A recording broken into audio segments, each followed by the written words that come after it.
Hello guys, last video में अपना cost of capital chapter start किया था और हम उसी चैप्टर को आज कंटिन्यू करेंगे। लास्ट वीडियो आपको काफ़ी पसंद आई, इसके लिए थैंक यू सो मच। तो सोचा आपके लिए और वीडियो बना दी जाए ताकि आपको एग्ज़ाम में काफ़ी हेल्प मिले।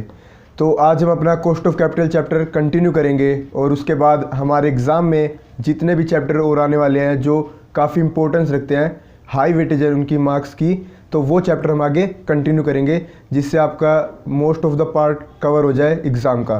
तो गाइज स्टार्ट करते हैं आज अपना कॉस्ट ऑफ कैपिटल चैप्टर। और हाँ दोस्तों, एक और बात, जो हमारे कमेंट सेक्शन में हमारा जीमेल का लिंक है कॉमर्स की का, उसमें शायद कुछ प्रॉब्लम आ रही है, तो आप जीमेल पे सीधा commercekey4u@gmail.com आप वहाँ पे सर्च करके अपना नेम, मोबाइल नंबर और जो भी डिटेल आपकी मांगी गई है वो आप वहाँ पे सेंड कर सकते हैं ताकि हम आपको अपने व्हाट्सएप ग्रुप पे ज्वाइन कर सके। तो इससे आपको कोई दिक्कत नहीं आएगी। तो चलिए अपनी पढ़ाई को स्टार्ट करते हैं और अपना चैप्टर को आगे बढ़ाते हैं।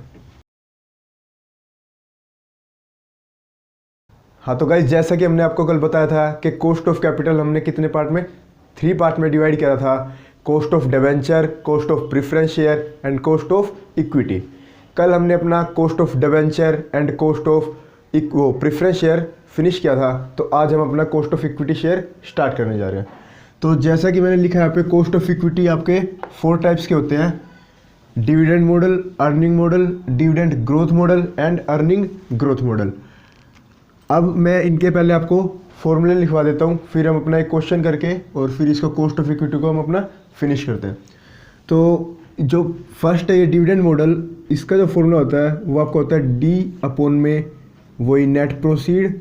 जैसा कि हमने पहले देखा था, नेट प्रोसीड अगर वो ना हो तो अपनी मार्केट वैल्यू, अगर वो भी गिव ना हो फिर अपनी फेस वैल्यू। यही हमारा यहाँ पे फॉर्मूला चलेगा D/में NP। और अगर यहाँ पे अब आ जाते हैं हम अपने अर्निंग मॉडल, नाम से पता चला है अर्निंग, तो यानी कि जो हमारी अर्निंग होती है पर शेयर, जिसको हम बोलते हैं EPS। तो अर्निंग पर शेयर जितनी भी होती है EPS, उसको हम डिवाइड कर देते हैं सेम यही NP। यहाँ पे मैं अभी NP ही लिख रहा हूँ। अगर आपको NP गिवन ना हो, फिर से सुन लो, अगर आपको NP गिवन ना हो तो आपको मार्केट वैल्यू लेनी है, और अगर मार्केट वैल्यू भी गिवन ना हो तो फिर आपको फेस वैल्यू लेनी है। तो आपको ये चीज़ें यहाँ पे याद रखनी है। अब बात करते हैं हम यहाँ पे डिविडेंड ग्रोथ मॉडल और अर्निंग ग्रोथ मॉडल की। ये 2 मॉडल और ये तीसरा अगर देखा जाए तो जनरली इनमें से क्वेश्चन नहीं आता। क्वेश्चन जो बनता है आपका एग्जाम में इस वाले से आता है, डिविडेंड ग्रोथ मॉडल से। तो अब इसको आप थोड़ा ध्यान से समझिएगा। तो डिविडेंड ग्रोथ मॉडल है क्या?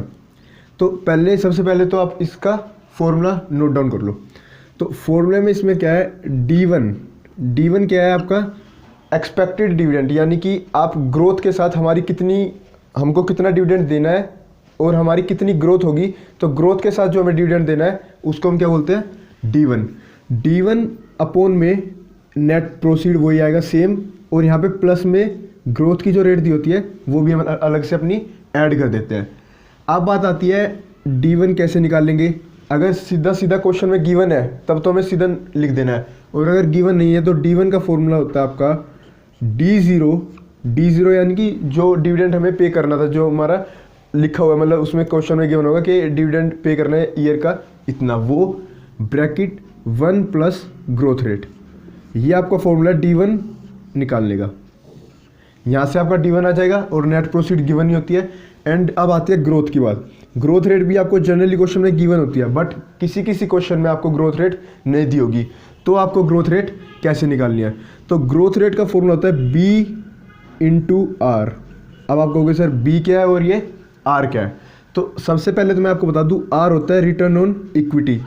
जो भी शेयर होल्डर होते हैं वो आपसे कितने एक्सपेक्ट कर रहे हैं रिटर्न का, अपने इक्विटी शेयर्स पर जो भी आपके शेयर होल्डर है वो आपसे कितना एक्सपेक्ट कर रहे हैं कि आप उनको कितना रिटर्न दे दोगे, वो आपका क्या है, R। तो यहाँ पे आपका आ जाएगा एक्सपेक्टेड रिटर्न जितना भी होगा वो यहाँ पे, और इनटू बात करते हैं यहाँ पे B हम यहाँ पे लिखते हैं किसके लिए, रिटेंशन रेशियो। ये क्या आपका रिटेंशन रेशियो,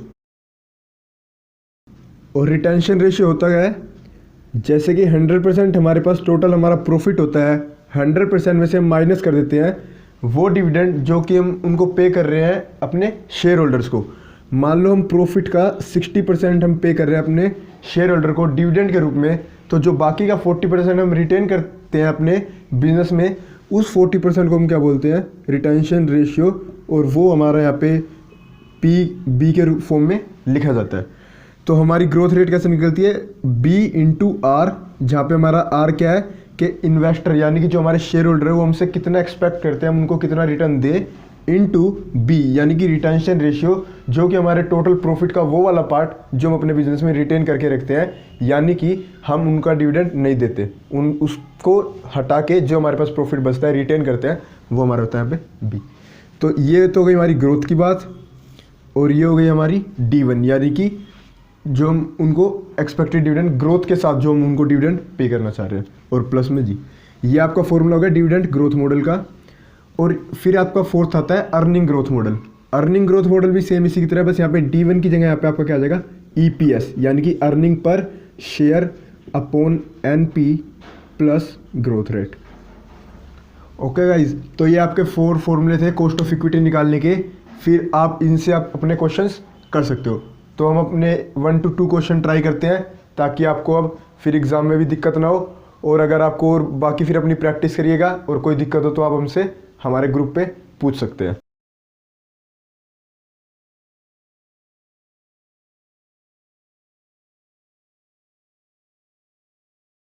तो गाइज क्वेश्चन आपने देख लिया होगा, अब हम अपना सॉल्यूशन स्टार्ट करते हैं। तो क्वेश्चन मैं आपके साथ अभी एक बार रीड कर देता हूँ। The share of a chemical company are selling at 20 rupees per share. एक शेयर को उन्होंने 20 रुपये में सेल करा है, यानी कि हमारी जो नेट प्रोसीड है वो कितनी हो जाएगी, 20 रुपीज़। बिकॉज यहाँ पे ना तो कोई हमारा फ्लोटेशन कॉस्ट वगैरह कुछ भी गिवन नहीं है, तो नेट प्रोसीड हमारी हो जाएगी ₹20 पर शेयर। और आगे उन्होंने क्या बोला है, फर्म पे कर रही है ₹2 पर शेयर लास्ट ईयर डिविडेंड के रूप में, यानी कि उन्होंने लास्ट ईयर कितना डिविडेंड दिया, ₹2। तो जो ये आपका डिविडेंड होगा ये क्या हो जाएगा, D0, बिकॉज ये क्या है, without growth. And the estimated growth of the company is approximately 5% per year. अब जो हमारी ग्रोथ भी यहाँ पे गिवन है, यानी कि हमें वो B/R करके निकालने की जरूरत नहीं है, बिकॉज ग्रोथ की रेट हमें डायरेक्ट दी गई है क्वेश्चन में। और ग्रोथ कितनी हमारी 5%। तो हम अपना क्वेश्चन अभी स्टार्ट कर सकते हैं। सबसे पहले हमें क्या जरूरत है, हमें D1 निकालने की जरूरत है। तो अब हम क्या करते हैं, पहले D1 निकालते हैं। D1 का फॉर्मूला क्या बताया था मैंने आपको, D0 bracket 1 plus growth rate. तो D0 हमारा 2, 1 प्लस ग्रोथ रेट हमारी क्या है 5%, यानी कि हम इसको क्या लिखेंगे 0.05। तो ये आपका आ जाएगा 2 ब्रैकेट 1.05, और आप इसको इंटू करके लिखोगे तो ये आ जाएगा आपका 2.1। तो ये आपका जो D1 है, D1 आ जाएगा आपका 2.1 रुपीज़। अब आपका D1 आ गया, और आपको क्वेश्चन ग्रोथ रेट आपको दी हुई है, और नेट प्रोसीड भी आपको पता है। तो अब क्वेश्चन हमारा आसानी से हो जाएगा। उसके अब फर्स्ट पार्ट में लिखा गया determine the cost of equity capital of the company. तो कॉस्ट ऑफ इक्विटी यानी कि आपको क्या निकालनी है, के ई का फॉर्मूला D1 है हमारा 2.1 अपॉन NP 20 प्लस क्या है हमारा ग्रोथ रेट। ग्रोथ रेट कितनी है 5%, यानी कि 0.05। तो अब आप इसको क्या कर सकते हो, सोल्व कर सकते हो। या तो पहले आप इसका क्या ले लो, सीधा LCM 20, यहाँ पे आपका 2.1, यहाँ पे आप इसको इंटू करोगे तो आपका आ जाएगा 1, 3.1 बाय 20। ये आपको सोल्व करना है। सोल्व करने का जो आपका आंसर आएगा वो आपको आ जाएगा cost of equity. First part में आपसे यही पूछा है। अब सेकंड पार्ट वो बोल रहा है determine the estimated market price of the equity share if the anticipated growth rate of the firm rises to 8%, और सेकंड केस में बोल रहा है फॉल टू 3%। फर्स्ट केस में क्या बोल रहा है वो, अगर हमारी जो ग्रोथ रेट है पहले क्या थी 5%, और अब वो राइजेस टू 8%, यानी कि जो ग्रोथ रेट है 5 से कहाँ पे हो रही है 8%। और सेकंड केस क्या बताना है हमें कि जो हमारी ग्रोथ रेट है वो 5 से आ रही है 3% पे।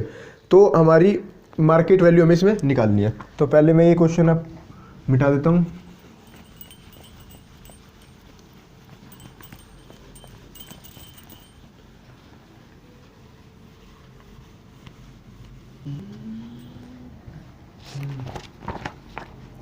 तो सेकंड पार्ट में देखो, डिटरमाइन करना है हमें estimated market price of the equity if anticipated growth rate of the firm rises to 8%। इसमें क्या कह रहा है आपको, बी का जो फर्स्ट पार्ट है, हमारी ग्रोथ रेट क्या है 8% तक राइज हो जाएगी। तो इस केस में हमें क्या निकालना है, मार्केट प्राइस।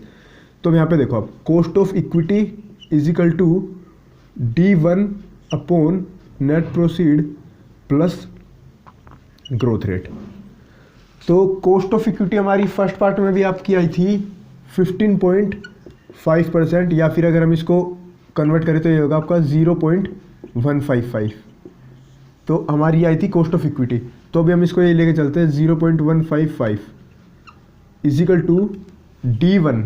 D1 में कैसे निकालते हैं D1 को, मैं इसका पहले D0 bracket 1 plus g upon net proceed. Net proceed, अब मैंने आपको क्या बोला था, उसने क्या बोल रहा है, वो बोल रहा है निकालने के लिए मार्केट प्राइस।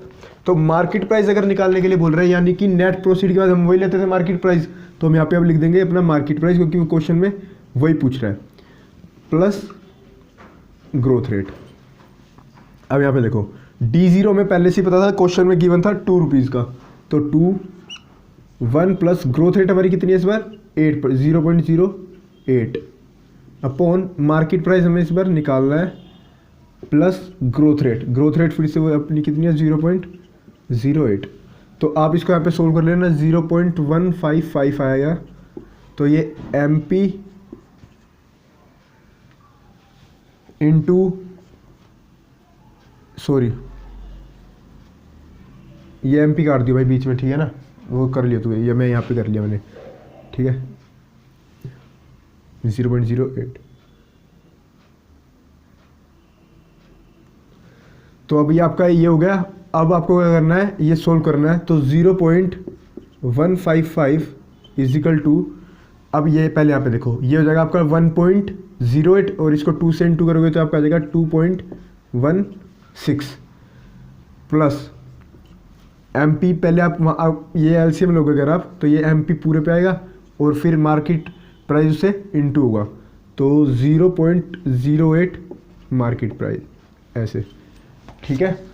और अब देखो क्या करना है, ये MP को आप यहाँ पे पूरे पे डिवाइड उधर जाके मल्टीप्लाई हो जाएगा। तो 0.155 MP is equal to 2.16 plus 0.08 MP। अब इस वाले 0.08 MP को मैं इस तरफ ला रहा हूँ, तो 0.155 MP minus 0.08 MP is equal to 2.16। अब अगर आप इसको सोल्व करोगे तो ये आपका आएगा 75, यानी कि 0.075 MP ये आपका आएगा यहाँ पे इजिकल टू 2.16। तो अब ये आपका MP कितना हो जाएगा, यहीं पे लिख रहा हूँ देखो, MP आपका कितना हो जाएगा 2.16 अपॉन 0.075। अब जो आपका आंसर आएगा वो यहाँ पे आपका आंसर आ जाएगा, ठीक है। अब यहाँ पे आपका कर लेते हैं सेकंड पार्ट।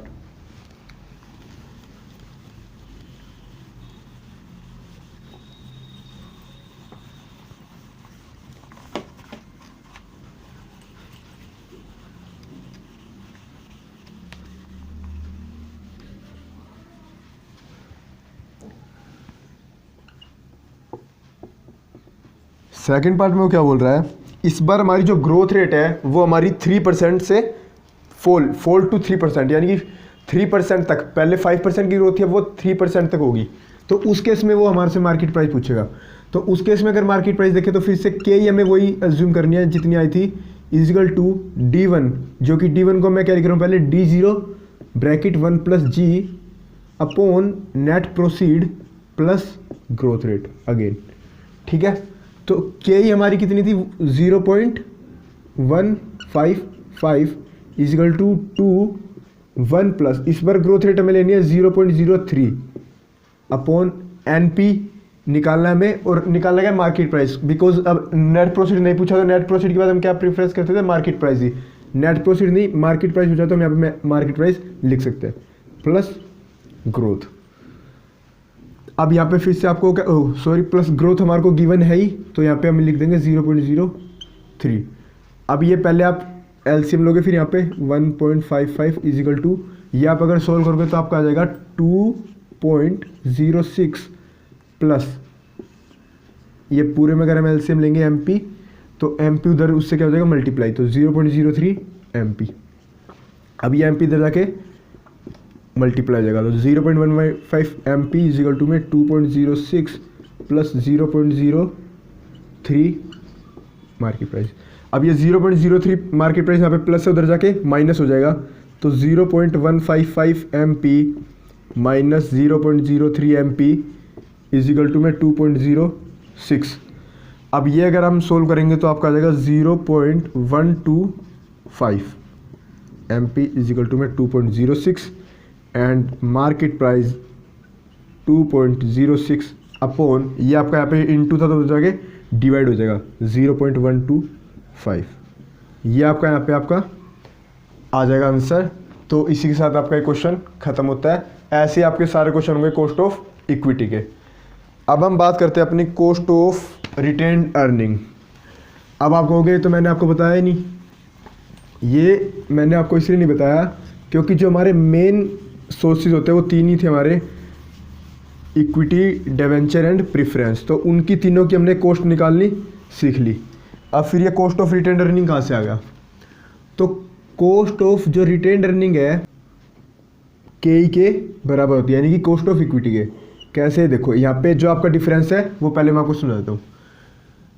अगर क्वेश्चन में फ्लोटेशन कॉस्ट आपकी गिवन है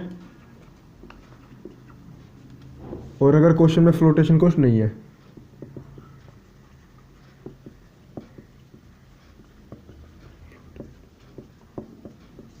तो देखो के आर और के ई का फॉर्मूला यही वाला सेम है जो भी हमने करा। के ई में भी हमने क्या करा है यहाँ पे D1 upon n p plus g, ये यहाँ पे आएगा D1 अपॉन में एन पी प्लस जी। बस अब फर्क आ जाता है हमारे नेट प्रोसीड में।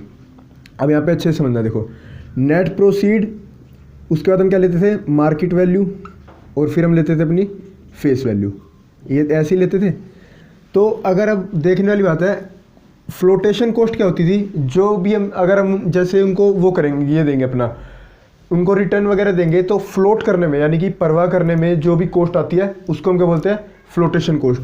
अब जो रिटेन अर्निंग है वो तो हम अपने पास ही रख रहे हैं। रिटेन अर्निंग का मतलब क्या है, वो प्रॉफिट हम उनको डिस्ट्रीब्यूट नहीं कर रहे, तो उसमें फ्लोटेशन कॉस्ट आने का कोई मतलब ही नहीं है क्योंकि हम उनको डिस्ट्रीब्यूट कर ही नहीं रहे। वो जो हमारा है रिटेन अर्निंग है वो हम अपने पास बिजनेस में रिटेन करके रख रहे हैं, तो कोई भी हमारी फ्लोटेशन कॉस्ट होगी नहीं। तो इसलिए यहाँ पे क्या करते हैं, हम एनपी को यहाँ हम कंसीडर नहीं करते, बिकॉज एनपी में से हम फ्लोटेशन कॉस्ट माइनस करते हैं। तो इसलिए अगर फ्लोटेशन कॉस्ट है, अगर फ्लोटेशन कॉस्ट है क्वेश्चन में, तो हमारा के आर और के ई अलग अलग आएगा। के आर और के ई अलग अलग आएगा, यहाँ पे लिख लो K R does not equal to K E अगर फ्लोटेशन कॉस्ट है। क्योंकि अगर फ्लोटेशन कॉस्ट क्वेश्चन में गिवन है और हम अगर कॉस्ट ऑफ इक्विटी निकालेंगे तब तो हम लेंगे नेट प्रोसीड, जिसमें से हमारा माइनस होगा फ्लोटेशन कॉस्ट। और अगर हम लेंगे यहाँ पे फ्लोटेशन, और अगर हम निकालेंगे यहाँ पे कॉस्ट ऑफ रिटेन्ड अर्निंग, फिर हम नेट प्रोसीड नहीं लेंगे। क्यों नहीं लेंगे? क्योंकि उसमें से फ्लोटेशन कॉस्ट माइनस होती है और रिटेन्ड अर्निंग के टाइम पे हमें कोई भी फ्लोटेशन कॉस्ट नहीं देनी होती, बिकॉज वो हम रिटेन करके रखते हैं। तो इसलिए हम वहाँ पे एनपी लेते ही नहीं अपना, हम वहाँ पे लेते हैं मार्केट वैल्यू या फिर अपनी फेस वैल्यू। समझ आया दोस्तों? तो मैं आपको अगर एक छोटी सी बात बताऊँ दोबारा से, ये तो हमारा हो गया, मैंने आपको डिटेल में बता दिया। बात इतनी सी है कि फ्लोटेशन कॉस्ट अगर क्वेश्चन में गिवन है तो हमारा जो कॉस्ट ऑफ इक्विटी है और कॉस्ट ऑफ रिटेन्ड अर्निंग है वो हमारे सेम नहीं होंगे, बिकॉज कॉस्ट ऑफ इक्विटी जब हम निकालेंगे तो नेट प्रोसीड लेंगे, अगर नहीं दिया नेट प्रोसीड तब एक अलग बात है, फिर मार्केट वैल्यू और फिर फेस वैल्यू। बट प्रेफरेंस किसकी है? नेट प्रोसीड की। और यहाँ हम नेट प्रोसीड नहीं लेंगे, यहाँ पे हम स्टार्ट ही कहाँ से करेंगे? मार्केट वैल्यू से। यहाँ पे ये याद रखना, कॉस्ट ऑफ रिटेन्ड अर्निंग में हम कहाँ से स्टार्ट करेंगे? मार्केट वैल्यू से ही, क्योंकि नेट प्रोसीड हम यहाँ पे कंसीडर ही नहीं करेंगे क्योंकि इसमें से फ्लोटेशन कॉस्ट माइनस होती है और रिटेन्ड अर्निंग में कोई भी फ्लोटेशन कॉस्ट नहीं होती। तो और अगर विदाउट फ्लोटेशन कॉस्ट, अगर फ्लोटेशन कॉस्ट है नहीं क्वेश्चन में तब तो सिंपल ही है, अगर है ही नहीं तो कॉस्ट ऑफ इक्विटी और cost of retained earning always equal होगा, क्योंकि वही आपका यहाँ पे फिर वही चीज़ लेंगे और यहाँ पे भी वही लेंगे। फ्लोटेशन कॉस्ट तो माइनस होनी नहीं, ना ही आपकी कॉस्ट ऑफ इक्विटी में, कॉस्ट ऑफ रिटर्न अर्निंग में, दोनों में से किसी में भी नहीं होगी। तो यहाँ पे आपका सेम आएगा अगर फ्लोटेशन कॉस्ट नहीं है, और अगर है तो फिर से एक बार याद देख लो, कॉस्ट ऑफ रिटर्न अर्निंग में मार्केट वैल्यू से स्टार्ट करेंगे। ठीक है फ्रेंड्स, यही आपको समझना था। अब हम इसका एक क्वेश्चन देख लेते हैं।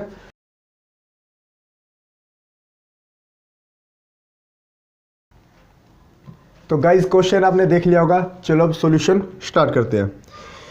An equity share of a company is presently selling at ₹125 per share। तो जो हमारी कंपनी है वो कितने पे सेल कर रही है अपना, 125 पे, 125 रुपीज़ पे पर share. And the earning per share is ₹20। Earning per share जो हमारी टोटल अर्निंग है एक शेयर पे 20 रुपये, उसमें से माइनस क्या करेंगे, वो बोल रहे हैं 60% इज पेड एज डिविडेंड। तो वो कितना डिविडेंड पे कर रहे हैं, 60%। तो 20 का 60% कितना होगा, 12 रुपीज़। 12 रुपीज़ वो पे कर रहे हैं डिविडेंड के रूप में, यानी कि वो हमारे पास बचा के कितना दे रहे हैं हमको, 8 रुपये वो अपने पास बचा रहे हैं रिटर्न अर्निंग के रूप में। ठीक है, पर हमें इससे 8 रुपये से मतलब नहीं, हमें निकालना है इसको परसेंटेज में, बिकॉज इस क्वेश्चन में आप देखोगे आपको ग्रोथ रेट गिवन नहीं है, और ग्रोथ रेट गिवन नहीं है तो उसका फॉर्मूला क्या होता था, B/R, जहाँ पे R तो आता था रिटर्न कितना वो एक्सपेक्ट करते हैं आपसे, और B क्या होता था आपका, B होता था कि जितना वो 100% में से, यानी कि जो उनकी टोटल प्रॉफिट होता है 100%, उसमें से माइनस कर दो आपका क्या, डिविडेंड हम कितना पे करेंगे उतना परसेंट, और फिर जो आएगा आपका वो रिटेंशन रेशियो, वो आपका होता था B। तो अब उन्होंने साफ साफ लिखा हुआ आगे कि the earning per share is ₹20 of which 60% is paid as dividend. तो अगर 100% हमारा टोटल प्रॉफिट है, उसमें से वो 60% डिविडेंड पे कर रहे हैं, तो यानी कि 40% ऐसा हो गया ना जो रिटेन कर रहे हैं, तो वही 40% क्या होगा हमारा रिटेंशन रेशियो।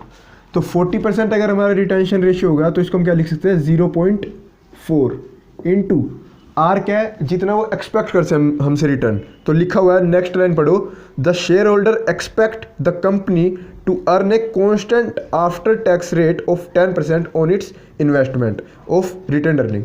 जो भी वो इन्वेस्ट कर रहे हैं उस पर वो क्या एक्सपेक्ट कर रहे हैं कि उनको 10% की उनको क्या रिटर्न मिल जाए। तो 10% को हम क्या लिखेंगे यहाँ पे, 0.1। तो ये आपका इंटू करके क्या आ जाएगा, 0.04, जिसको हम परसेंटेज में अगर कन्वर्ट करें तो आपका हो जाएगा 4%। यानी कि हमारी ग्रोथ रेट निकल के आ गई कितनी, 4%। अब मैं यहाँ पे आपके लिख देता हूँ ग्रोथ रेट कितनी हो जाएगी, 4% की हमारी ग्रोथ रेट है। अब आगे देखते हैं, the flotation cost of new share is expected to be 4% of issue price. अब वो क्या बोल रहा है, जितने पे हम इशू कर रहे हैं, कितने पे कर रहे थे, 125 पे कर रहे थे इशू, तो इसमें से हमें क्या करना है, 4% की हमें क्या माइनस करनी है, फ्लोटेशन कॉस्ट। ठीक है, एंड कैलकुलेट कह रहा है वो cost of equity before and after issue. तो अगर बिफोर इशू का मतलब क्या हो जाएगा, उन्होंने इशू नहीं करा है cost of equity before and after issue.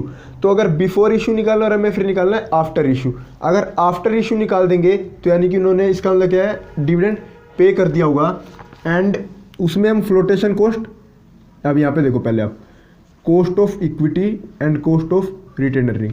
मैंने क्या बोला था, अगर कॉस्ट ऑफ रिटेन अर्निंग निकालेंगे तो वहाँ पे फ्लोटेशन कॉस्ट हमें माइनस नहीं करनी, तो वहाँ पे क्या लेंगे, वही अपनी मार्केट वैल्यू, और यहाँ पे हम लेंगे नेट प्रोसीड। ठीक है, नेट प्रोसीड, और यहाँ पे हम लेंगे अपनी मार्केट वैल्यू, बिकॉज यहाँ पे हम फ्लोटेशन कॉस्ट अपनी माइनस नहीं करते। तो अब क्वेश्चन देखते हैं, यहाँ पे हमारा इसमें फॉर्मूला लगाते हैं, D1 हमारा कितना है, D1 नहीं दिया हुआ, तो D1 निकाल लेंगे। D0 हमें पता है डिविडेंड हम कितना पे कर रहे हैं, 12। तो पहले हम अपना यहाँ पे, मैं आपको यहाँ पे अपना D1 निकाल के दिखाता हूँ, D0 1 प्लस G, D0 कितना है 12, 1 प्लस ग्रोथ रेट कितनी है हमारी 0.04, तो 12 1.04, इसको आप इंटू करोगे तो आपका आ जाएगा 12.48।